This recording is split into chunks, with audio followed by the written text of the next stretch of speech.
Everybody, welcome to the Week 6 discussion board and the Week 6 discussion board video. Now, we're going to be talking about browsers this week. We're going to focus on three of the probably most popular browsers. That's going to be Google, it's going to be Safari, and it's going to be Firefox. So you're going to be talking about those, and there are those discussion prompts, as there always are, to kind of get the ball rolling. But there's a lot of other things you can talk about with these browsers, and I'm going to challenge all of you to kind of think differently about browsers, or kind of ask you to justify why you use a certain browser. So let's get into these a little bit more. Now, hopefully you've watched some of the lectures so you have an understanding of what browsers do and how they do really kind of translate, first and foremost. They're going to take this code, this markup language, HTML, XML, whatever, and they're going to translate it into a format, into a medium that you can see and you can understand. This is with videos and all sorts of other kinds of things there. So there's that translate, but browsers do a lot more than just that, and that's what I'm going to really challenge you to think about this week. You're going to talk about the browser you like, and you're going to say why you like it. Now, a lot of you are going to say, I like Chrome because it's fast. I like Chrome because I've never had problems. The end. You can do better than that, okay? And I'm going to challenge you to do better than that, okay? So think about other things too. Why do you use Chrome? Is it just because that's always what you've used? Why do you use Safari? Is it because you have an Apple and you just figure that's the only one that works? Look into these a little bit more and try to understand why one might be better than the other. So let's go down the list a little bit here and give you a little background. Chrome is the most popular browser on Earth. This is the one that is operated by Google, right? So Google we know primarily as that search engine, but the company itself, actually Alphabet is the name of the company, they have tons and tons and tons and tons of different kinds of products and services, and it's growing, and they're doing lots of kind of crazy stuff over there in Silicon Valley. But one of the products that probably their most popular product at this point is the browser Chrome, and it's a really good browser. It's a very stable browser. It does have some issues, and we'll get to that maybe in a minute, but there's a lot of good speed with it.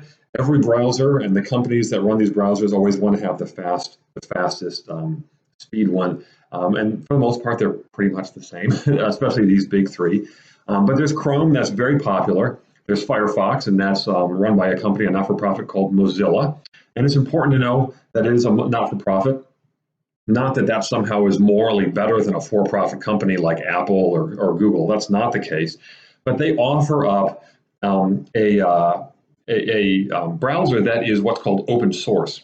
And open source means they don't own basically the code that created this. So it allows people to kind of, if you know how to do this, that is, manipulate the data and the code in that browser, kind of tweak it to make it more your own kind of thing. Now that doesn't then affect my use of Firefox. Like I can't go in there and change the code and then it changes it for everybody else. But it's just kind of an interesting thing there, this not-for-profit that runs Firefox, and they have kind of a unique perspective, I guess you could say, on how browsers are supposed to be, presented, I guess, to the public. So that's Firefox. So we've got Chrome, we got Firefox, and we have Apple's, which is Safari. And so if you have an iPhone, like I do, or if you have an iPad, or you have one of a MacBook or something, you'll see the default browser is Safari. And this is yet another very, very good browser, very fast, very stable, very secure when it comes to malware and stuff. Safari is really known for being a very secure browser. But are those the only browsers that are out there? No, there's tons. Microsoft has theirs, it's Edge, and that is replacing Microsoft's Internet Explorer. There's one called Brave, and that's one that I usually use, and that's a unique one as well. I might give you some information on that. That one has its unique selling point, which is privacy and security. And so that's an important thing for me, and maybe it is for you too. There's one called Tor, that's like the super secure privacy browser. There's Opera, there's lots of different kinds. We're focusing on three, though, because we have to draw the line somewhere. Now, what do these browsers do? And that's hopefully something you're going to be learning in the lecture notes. Most of you are going to start focusing on browser speed. Oh, I've never had a problem, and this one's really fast, and it's a lot faster than the other ones. Oh, that's great.